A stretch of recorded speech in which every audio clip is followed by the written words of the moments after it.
I'd love to see mine. He also went on to compliment Stephen A's basically performance skills in that clip, Congressman. I mean, I will say this sort of clash, and Stephen A's been very specific about, he's like, I'm not getting personal with the president. I'm a Knicks fan. He screwed up the Knicks momentum. I'm really actually angry about that.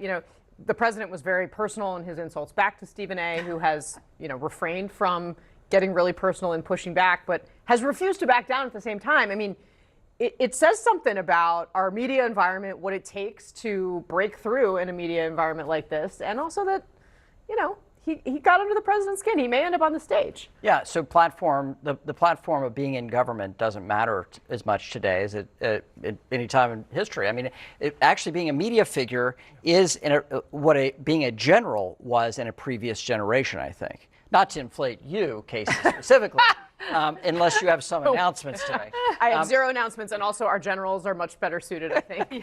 But fascinating, it's as if Stephen A. Smith has not seen how these things go down. You snap at Donald Trump, he will snap back. And he's done that since he was Donald Trump, and now that he's President Trump, it's even more so. It's so interesting because part of the challenge for media personality is, can you convert your audience who likes you for, whatever they like Stephen A. because he's a sports analyst and they like his personality. And so if you convert over and you become really partisan, can you bring your audience with you? Now as we've seen and discussed, he's pretty openly flirted with the idea of running as a Democrat. So, but that's a big question. No politician is ever at their highest watermark than when they are not running for something or when they have not gotten into a race. And then you get into the race and suddenly it's like, this guy, can he really live up to, what he promised? And then all the incoming starts and the money, the money comes against you, and it just gets a lot more challenging. So to me, that's what Stephen A. has to grapple with here is, can he make that conversion? Do you think there's a lane for him in the party? I do. Yeah, I do, actually. I think the 28 primary is going to be absolutely wide open, free for all. I think there is a lot of energy in the party for new blood. I think there will be suspicion. There are plenty of people who feel, I would argue in many ways rightly, that you should have some understanding of how government works. And now, can you talk about it in a way that doesn't make you sound like a creature of Washington? That's important. But I do actually think for somebody like him, get on in.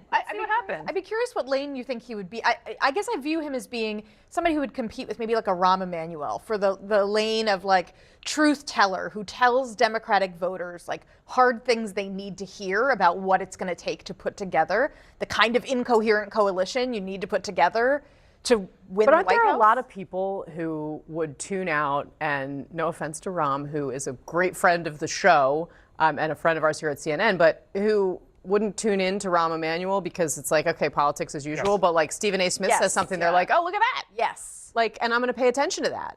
Yes. And that's why I think whether it's a Stephen A. Smith or a Mark Cuban or something like that, do I think that these people are going to be the Democratic nominee in 2028? I'm not putting money on it, but I think that telegenic populism is still very much the thing that voters are gravitating towards. Yeah. And if Stephen A. Smith can provide it. Yeah.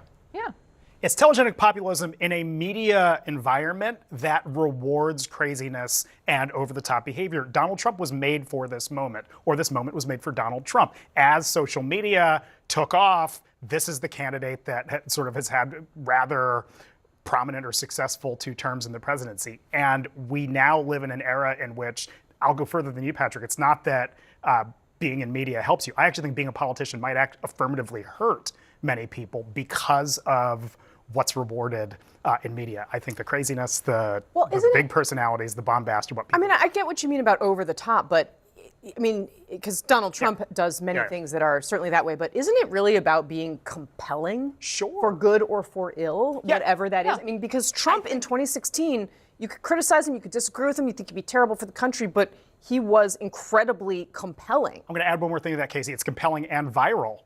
because there are things that he says and does that everybody talks about, everybody shares, everybody makes a big deal about, like Stephen A. Smith. And I think both of those things make for successful politicians and will continue to. But there are limits to how much that virality could get you. Think about Spencer I was Pratt just running gonna say the for same thing. in LA, Yeah. right? Very viral. Lots of people going, man, I love him. And then they go to the polls and they realize, oh, I don't actually technically live in bounds of the city of Los Angeles. And so Yeah. your virality has to meet the voters you're talking to. For sure.